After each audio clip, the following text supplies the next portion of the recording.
Hello everyone, my name is Haj, but you can just call me Haj. This is my Sion guide. So who am I?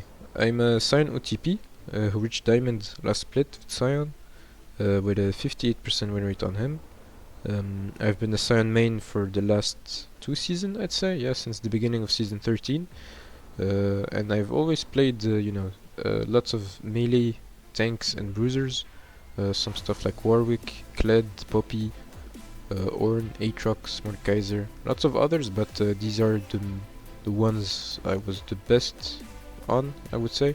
But ever since I've discovered Sion, I haven't turned back. So yeah, he's my main champion. I have over like 600,000 mastery on him, and he's the champion at OTP and ranked. So this is why I'm making this guide. Hopefully I'm trying to teach some people that want to play Sion what I've learned, or even like experienced Sion players. Maybe there's some stuff that I can show. So yeah, this is my guide. So first, who is Sion? Sion is a melee tank who is primarily played in top lane. That's where I play him anyways, and his main roles are to frontline for his team, to engage, to deal some damage, because he's a battle tank in a way, and yeah, he has many strengths and weaknesses, so I'll go over some of them. So first of all, he's very tanky. He has his W passive, which gives him permanent HP when he kills units, and he also gains a shield with his W passive, so these are the main sources of his tankiness. You know, every tank has a tank storied in a way, so for example, Zac, he heals every time he picks up a bob, or Ornn, he gains free stats, you know, stuff like that. For Sion, it's his HP, bonus HP, and his shield. He has lots of CC, so his Q and his ultimate are AoE stuns and knockups. His E is a slow, which could be AoE if you hit it with a minion or a pet, but we'll go into more of that when we talk about his spells. Sion can be good in teamfights or in the split push. He can adapt to the game situation, so if you see that your game is all about protecting your ADC, you can just go stick to your ADC, use your CC to peel for him, and hopefully win the game off of that. On the contrary, if you see that your team is far behind, you can just go on a split push, buy a hull breaker for example, hit turrets and attract the enemy attention. Sion can do a lot of things. He can adapt to the game situation very well. He also has some pretty strong damage for a tank, so his Q is one of the highest AD scalings in the entire game, I think, for a basic spell. So it goes up to like 240% AD ratio for a fully charged rank 5 Q. So he has strong damage. He also has percent HP damage on his W and armor shred on his E. So that's where his damage comes from, as well as his ultimate. He has a semi-global ultimate. That means he can go from places far away. So for example, if you're farming in the top lane and you see that your team is fighting in mid, you can ult from top to mid and be there in like 5 seconds to help out your team. Or you can also, for example, if you're pushing at their T2 and you see that 3 enemies are on you, you can just ult out and apply pressure that way. As I said, he scales infinitely in a way, because every unit he kills he gains some HP, so that means that he scales pretty well. In the mid game he will be very strong if you're not too far behind. And yeah, my favorite part about Sion is that his spells are so satisfying to hit. Like a fully charged Q on like 2 to 3 people is it's amazing. Like this is why we play this champion. For his cons, so his weaker points, Sion has a pretty bad laning phase. He has some very unplayable matchups, or like you can play those matchups, but yeah, we'll talk about it more when I talk about the matchups. He's very weak in the early game, very susceptible. He has no mobility as well. He's a bit too fair in 2024 standards, because his damage and his utility comes from a skill shot, his Q, which is quite slow to charge. We'll talk about it more when I explain the spell in detail. But yeah, if the enemy champion is able to CC you in your charge of the Q, or just dash out, you know, like so many 2024 champs are able to dash out. I'm thinking of Xante, for example. Like Sion versus Xante is very difficult because, for example, Xante can just W your Q, so he won't be stunned, or he can just E out, and yeah, you won't be able to hit him, stuff like that. And as a infinitely scaling HP tank, so HP based tank, he's quite vulnerable to percent HP damage. So Bork all Divine was removed, so thankfully no more Divine, but you know, Bork, champion passives like Brand passive for example, or yeah, you know, like percent HP damage in general. So for science spells, I'm going to go into not into too much depth about science spells because they're not that complicated to know. The most complicated thing about science spells is knowing when to use them. But all in all, like one by one, they're not that complicated. So first, let's start with Science passive. So Science passive is Glory and Death. Whenever he dies, Sion comes back to life. With 1.75 attack speed, he also gains 100% lifesteal, so you see him healing quite a lot from this champion. And he also replaces all his spells with the Death Surge. Let's see if I die here. I'll be able to look at the tooltip in more detail. So Death Surge is 67% move speed, decaying over 2.5 seconds. So yeah, this is Sion's passive. This is mostly used in the early game to clear waves whenever you die in lane, or to kill enemies if you're able to cheese them with any of your other spells like slows or stuns. And in the mid to late game, it's mostly used in teamfights for zoning, because if you manage to hit a squishy with your passive in the mid to late game, you'll be able to like 5 tab them, 6 tab them. You know, like 6 auto attacks will kill them. For his Q, Sion's Q is a skill shot in an AoE in front of him, during which you get rooted for up to 2 seconds. So the Sion's Q effects will differ depending on the charge time. So you can charge for up to 2 seconds. If you charge between 0 and 1 second, then the Q will just be an AoE slow and damage, and the slow will not last that long, as you can see. If you charge for more than 1 second, then it will be an AoE knockup, which also stuns after this. So the visual breakpoint that you can use, if you're not like comfortable with the timing in your head, you can just look at Sion's axe, and whenever Sion's axe is raised in the air, this will be a stun. Before that, it will be just a slow, so like here. But here, you know that it will be a stun. So Sion's W is that passively he will gain HP whenever he kills a unit. Here I killed this wave and I've gained 24 max health, since that's 6 minions and every small minion will give you 4 HP. If you kill a cannon minion or siege minion or large monsters from the jungle, etc., or champion takedowns as well, so kills or assist, then you will gain 15 HP. For the active, Sion will gain a shield, which scales on AP as well as his max health. And after a bit, if the shield is still on, it will detonate automatically, or you can recast it upon like 3 seconds after charging the shield. Okay, and the shield damage is something that scales with base damage, some AP scaling, but most importantly max health magic damage, so it will scale on the enemy's max health. So it's a good anti-tank spell, and it's a good all-around damage spell, because at any point in the game, champions will always have maybe not at level 1, but let's say starting from the mid game, champion will always have less magic resist than they will have armor, which means that yeah, max health magic damage is a more efficient source of damage than physical damage. So Sion's E is a straight line skill shot. He fires a shockwave. It will stop at the first champion hit, and the champion will be slowed and his armor will be reduced by 20%. Okay? It's mostly here to set up your Q, because if the enemy is slowed, then it's harder for him to dodge your Q knockup. And another interesting part of the E is that if you E on a minion, then it will go on a straight line and apply the same debuff to everything in its path, including champions. So everything in its path will be slowed, and if they can, their armor will be shredded as well by 20%. So for Sion's ultimate, it's called Unstoppable Onslaught, and you basically run in a straight line, which you can steer a little, but it's not that reliable. But basically, the moment you recast your ultimate or you hit an enemy champion, then you will stop and deals quite a bit of damage in AoE. So I'll show it the first time when you recast it manually. It will do quite a lot of damage in AoE.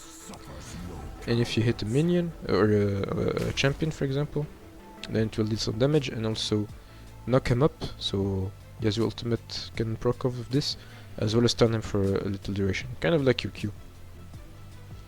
Now for combos. So the most basic combo is the one that I mentioned when I was talking about the E. Your E is slow, so it sets up your Q. And it's also an armor shred, so your Q will also deal a bit more damage. And so it does the combo EQ. And you can put out an auto after that for your Grasp of the Undying proc. You can also have a bit of a stronger trade if you use your W as well. So if you hit an E, you charge your W, charge your Q, boom, auto W. And since I play with Shield Bash, that means your auto will be empowered by the amount of the shield. And Shield Bash was buffed very recently, so yeah, it deals quite a bit of damage. So like right there on this proc, I'm just level 6. It's already 36 more damage just on one auto. And it scales very well because your W shield will scale in the game, so yeah. So I can show the combo again. E, W, Q, auto W. So if you're in a bush, you can wait for the enemy to stand in a position, or you can predict where they will go. You can first cast your W, charge your Q, E, auto W, auto, and either disengage or follow the enemy to try and kill them. Now this is the ultimate all-in combo. If you know that your enemy has no mobility and no flash, what you can do is E, the enemy will be slowed, Q, charge your W, auto, grasp proc, auto, and use your W and either chase the enemy or disengage if they're stronger than you and you know that you won't be able to kill them. So for summoner spells, in my case I will always take TP Ghost on Tank Sion. TP is pretty self-explanatory, so you're a tank, so you will need TP to help with your tempo in the early game, since there are specific matchups where you will need a back timer and some items, some components to help with your laning phase. And it will also help in the mid to late game to manage your macro as you're the top laner, since you will need to manage waves and ideally would be playing on the opposite side to the objective, so it helps with macro and making sure that you can stay with your team or split push depending on the situation. As for Ghost, I think it's better than Flash on Tank Sion because your main goal as Tank Sion is to stick to people, proc Grasp procs, you know, Shield Bash procs, Heart Steal, kill people slowly with Sunfire, etc, etc, and Ghost helps with this mobility as opposed to Flash. Some people like to take Flash.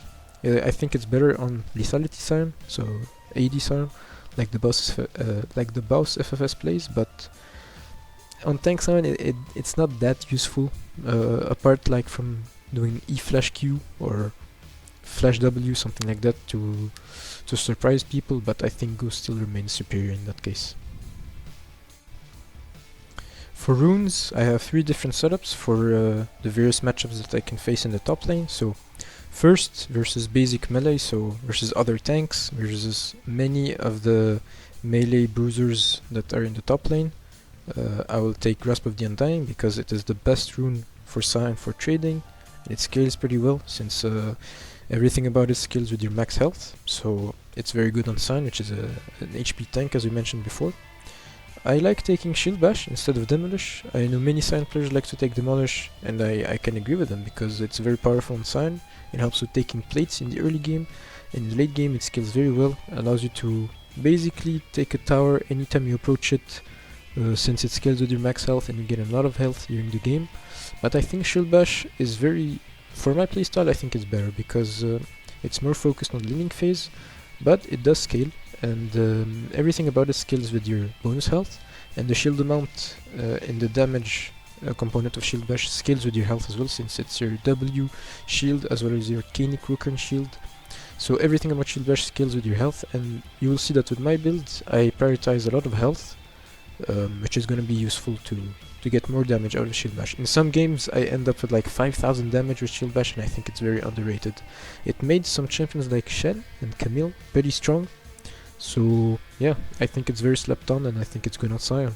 Next, I like taking Second Wind. Many Sion players swear only by conditioning, but I think conditioning got a bit too highly nerfed ever since the durability patch in Season 12.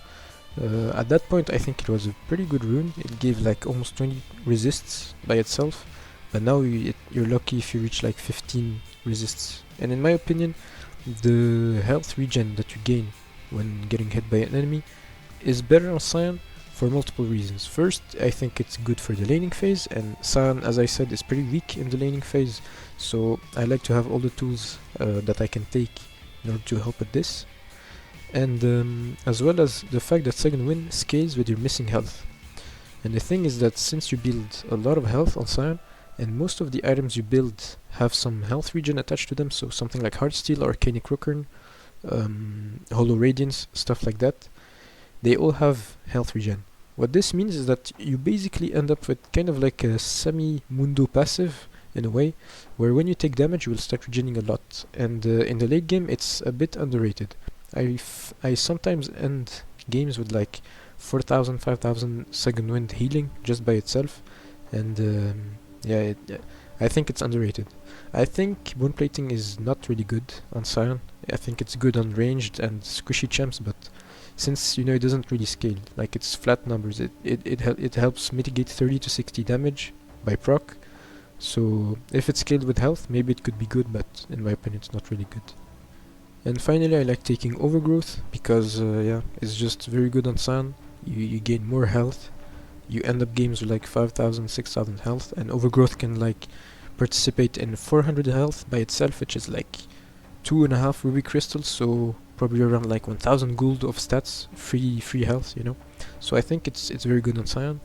I think Revitalize is not that bad. I've seen some Korean players try this.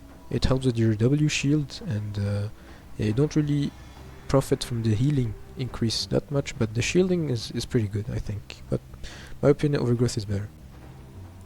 As for the second tree, I think Sion has a bit of mana issues in the early game, so last season I used to take Biscuit Delivery and Approach Velocity because Approach Velocity was just so good on Sion because it procced off your Q, E and R, and Biscuits helped with mana issues in the early game and gave some free health regen, so it was really good.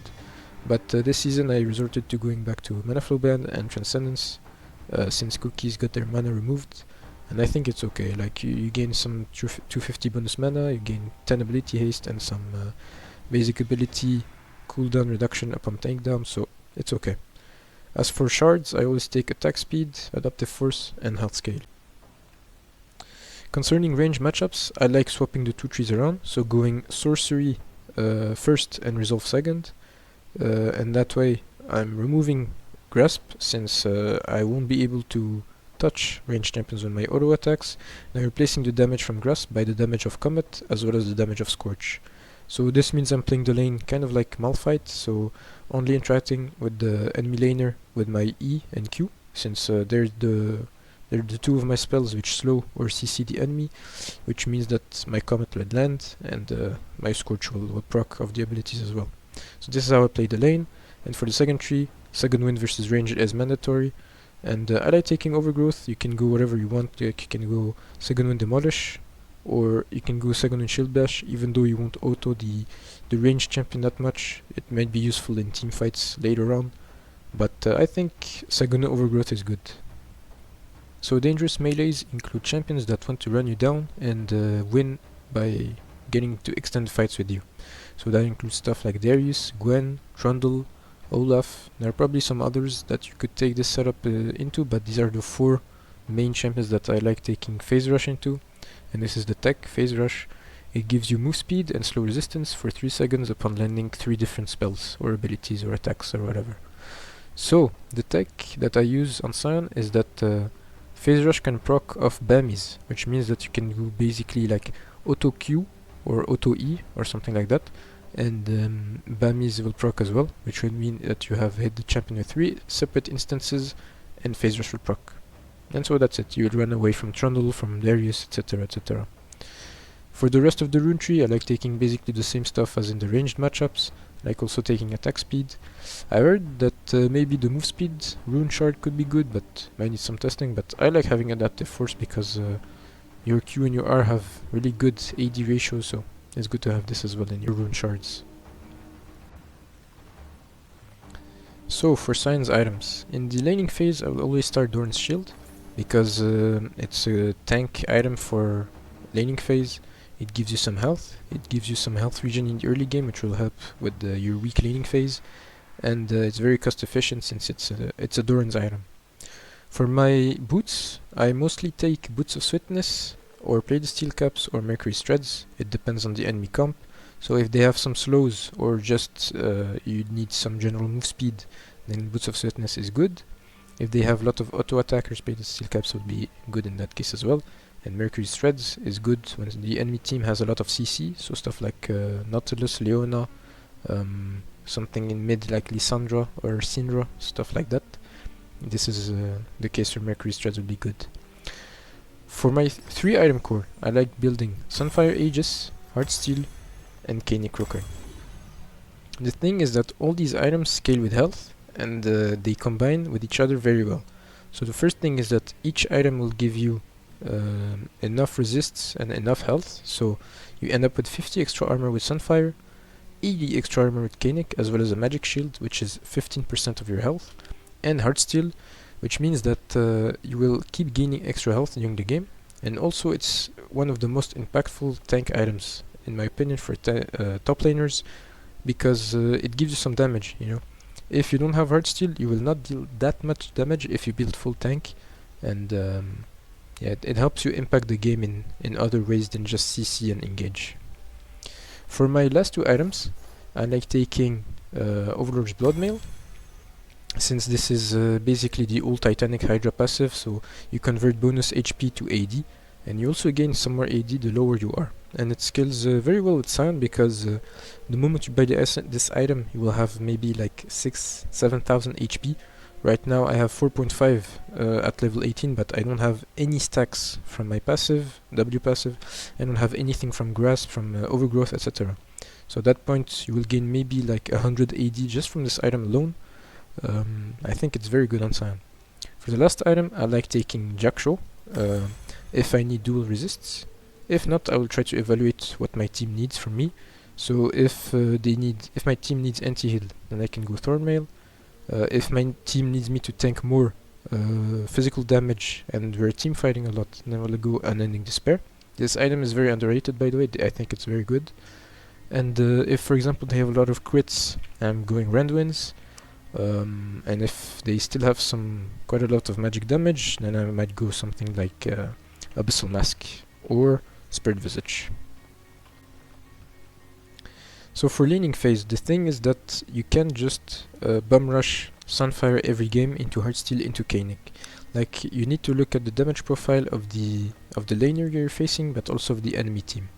So for example, if I'm playing against Garen, then there is no problem for me to rush Sunfire Aegis and then go Heartsteel, because Garen only deals physical damage and true damage, but Sunfire will be enough for him not to damage me too hard, and then I'd be able to go into Heartsteel. The thing is, if I'm playing versus Gragas, for example, then I can't really go Sunfire first item, since it gives me armor only. So the thing is, I'm going to start, for example, with Bummy Sinner, to help with my laning phase, to help with my wave clear, to help with trading against him, and then I'm going to go Negotron Cloak, which I will keep for later when I'm going to complete my Canik Rooker. The thing is that now I have already spent almost 2000 gold, so this is about 1750 gold just on 2 components. I don't want to rush any more components, because at that point I'll just be component maxing. I won't have any real first item. So at that point I'm going to rush Heartsteel, and then after that I'm going to complete Sunfire, and then complete Canik. The rule that I try to follow for this kind of build order is to try to only limit myself to around 2000 to 3000 gold of components or items before starting Heartsteel. I need Heartsteel as early as possible, since it's a stacking item, which means having it earlier means more stacks and means I scale better in the late game. And yeah, I don't really want to end on too many components, like end on like components for like 3 or 4 items when my laner already has 2 items, which would be very counterproductive. So this is the kind of logic that I try to follow when I'm building for my lane. Ideally, when I finish at around 22-23 minutes, when I finish my 3 item core, This is what my build looks like, as well as boots. So concerning Sion's matchups, this is my own personal matchup tier list that I made for myself. I think it can be applicable to most Sion players, except for maybe one or two matchups, but to each their own. So this is my my own matchup tier list, and I'm going to explain my reasoning. So as we said in the beginning of the video, Sion struggles against anti-tank damage, as well as, like all other tanks, he struggles against sustained damage and healing. Since tanks like to basically put out one rotation of their spells, and then either kite or walk away or then come back, like Sion for example with his EQW combo that we mentioned in the combo guide, like sustained damage champions will just shoo through tanks like Sion. So for dodge worthy champions, these are champions that really hard counter Sion, and basically even if you're like 5-0 against these champions, there's still some way that they can beat you on the side lane. So these include Darius, Fiora, Gwen and Eloy. These champions all have some sort of anti-tank capabilities. So Darius with his E, percent armor pen, Fiora has healing and true damage on her passive, Gwen has true damage and percent health magic damage, and Eloy has her E, which is strong against tanks, as well as sustained damage from her passive, tentacles and healing. For enemy favored matchups, these include matchups like Aatrox, Irelia, Jax, Mordekaiser, Set, Warwick, Yoann. So these are champions that should beat Sion at pretty much every stage in the game, but if you do manage to get a lead, then you will still be able to beat them. That's pretty hard to do since they're still very difficult matchups, but there's still that possibility. For the skill matchups, these are matchups which like could go either way, basically.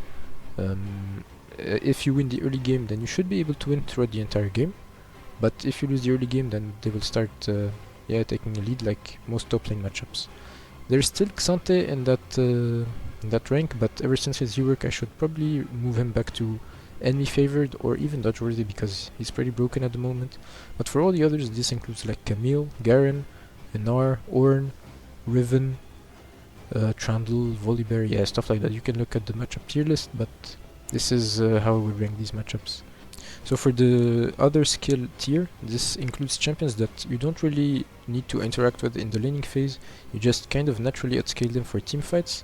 So this is most ranged champions, so Akshan, Cassiopeia, Karma, Kennen, etc. You can look at the champions. This also includes Pantheon, because Pantheon is a very strong lane bully, but if you manage to stay even with him, then in team fights you'll just be able to CC him, and he should instantly die. If he doesn't one-shot your carry, that is, but in most cases that should be okay. For Sion favored matchups, so this includes the matchups in which Sion is pretty good against in the laning phase, and so this goes back to Sion's strengths, which is that he's pretty tanky, and since he's a tank, by definition he will be good against non-sustained damage, so burst champions.